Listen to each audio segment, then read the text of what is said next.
Welcome to Face the State. I'm Ariana Bennett. Thank you for joining us. But whether it's with a spouse, a neighbor, an employer, or a landlord, resolving disagreements or legal issues is stressful to do on your own and often very expensive to do through lawyers.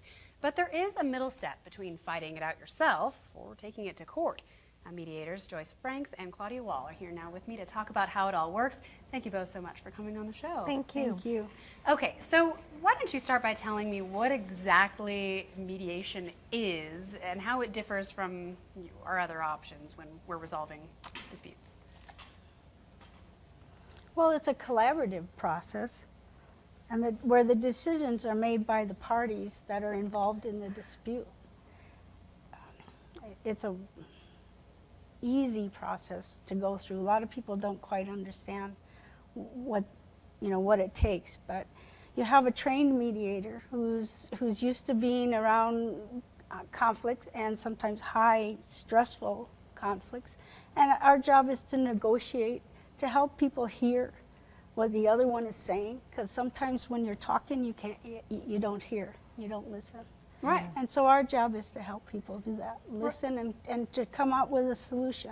And the idea is that the people get to have a say in their own outcome compared to having a designated third party deciding for them or having even a judge or a jury decide, right? Right.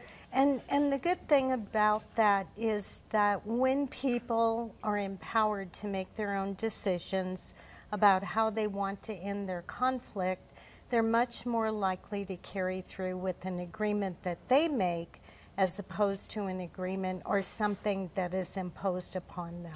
And probably feel better about the outcome as well, instead of, maybe having a court decision go a direction they're really not comfortable with. Right, yeah, they can come up with their own solutions. And a lot of times those solutions are much more creative than, say, a judge is able to give them. So consequently, mediators are there to help people actually brainstorm solutions, look at different options, and come up with a solution that is satisfactory to all parties. Right. Okay, so the Nevada Dispute Resolution Coalition, it's a nonprofit organization of mediators, right? Yes. Can you guys tell me a little bit about what it does, who's a part of it? Well, our mission is to promote awareness of different solutions to conflicts. We have about 46 members now, I think. Mm-hmm. And with Claudia, which she'll tell you about that, about a class, we'll probably get some more members after she does her beginning mediation class. We try to promote professionalism for the practitioners in the Northern Nevada area. So why promote mediation over arbitration or litigation? As professionals who work in the fields, don't you make more money if it goes to court? Or do you? Well, we don't as mediators. There are a number of private mediators. Some of them are attorneys, and some of them are actually retired judges who really believe in mediation and have, if I may say this, taken up the cause of a better way to resolve disputes.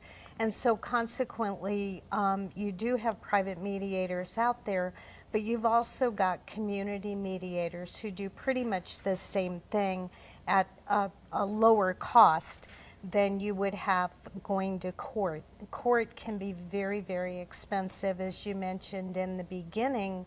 Hiring an attorney is a court case, a simple court case, can take up to 2 years to actually go before a judge. So consequently, by the time that amount of time has passed, you've spent quite a bit of money. So mediation is much less expensive.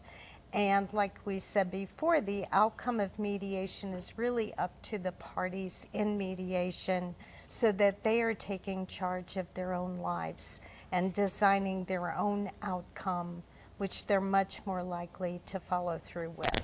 Now, once you make it through the mediation process and you come up with a solution that both parties agree to, is it legally binding? It can be legally binding. It is what we would call civilly binding, meaning that the parties, the agreement is written up and the parties do sign the agreement. So they've given their word to each other that they will follow through on the agreement. If in fact, for whatever reason, one or both parties do not follow through, they still have the option of taking that agreement before the court and having the judge decide whether or not that agreement should stand as legally binding. Judges do tend to give more weight to mediated agreements. So consequently, you do have, say, a plan B or a backup. But studies have shown for many, many years that mediated agreements do tend to stand up 70% and higher. Mediated agreements stand up over time. Wow. Yeah. Wow. Okay. So what types of conflicts are appropriate for mediation? Just about everything. Neighborhood disputes, landlord-tenant disputes, business. Even partnerships, business partnerships, whether it be a dissolution of the partnership or it might be that partners are trying to work better together.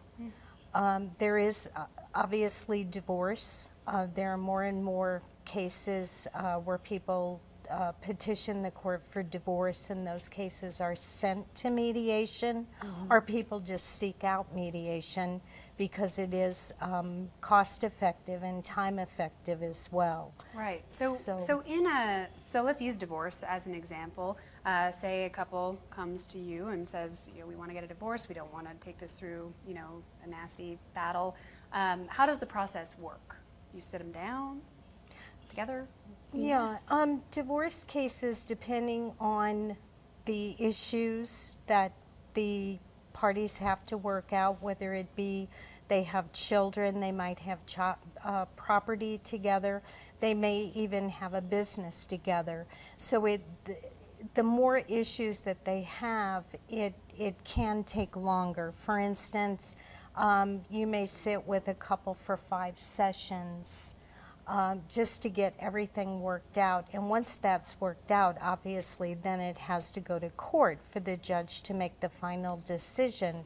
But the parties have worked out the best decision for their lives and their family. Okay. When we talk about a fee, I know it's probably not just a consistent flat fee, but what's the range in money that someone might pay for mediation services? And is there a comparison to what you might pay for like a court case? Yeah, that's kind of a hard one to answer because it's kind of all over the map, but I'll just give you from my experience what I know is that a court case, even a simple court case, can cost as much as $20,000. If you were to go into mediation, let's say you had a private mediator, you might pay $150 an hour, but the time factor is going to be much shorter than it would if you went to court, so you would save quite a bit of money. There's also at the Neighborhood Mediation Center, for Washoe County residents, the first 3 hours of mediation is actually free. After that, we do charge a nominal fee, but that's from the community mediation side. You're still going to get quality mediators. They've been well trained, but because we're trying to serve our community better, we are able to actually lower our fees. Are there cases that are so fraught with difficulty or emotion that mediation just isn't a possibility, that you have to turn them over to something else? Well, that's up to the individuals. Really, they're the ones that are calling the shots throughout the mediation. The mediators actually manage the process.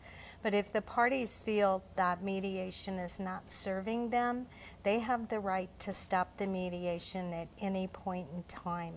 It's very rare that a mediator is going to say, you can't do this, you're going to have to go find another process. Very rare. Usually it's self-selecting by the parties. If they feel that the process is not serving them, then they can move on to something else. Okay, so if someone is seeing this and thinks that this is a good solution for them or a good direction to go forward, what do they need to know? How do they find a mediator? Well, on the Nevada Dispute Resolution Coalition, we have a website. It's www.nvndrc.org. I always get, there's two N's in there, so you got to remember. That's good. We'll post a link to that for sure. That'll be on our website. It'll make it easier. All righty, thank you. On there, that we have solution. We have people. We have our directory of all of our members that are all practitioners. We also have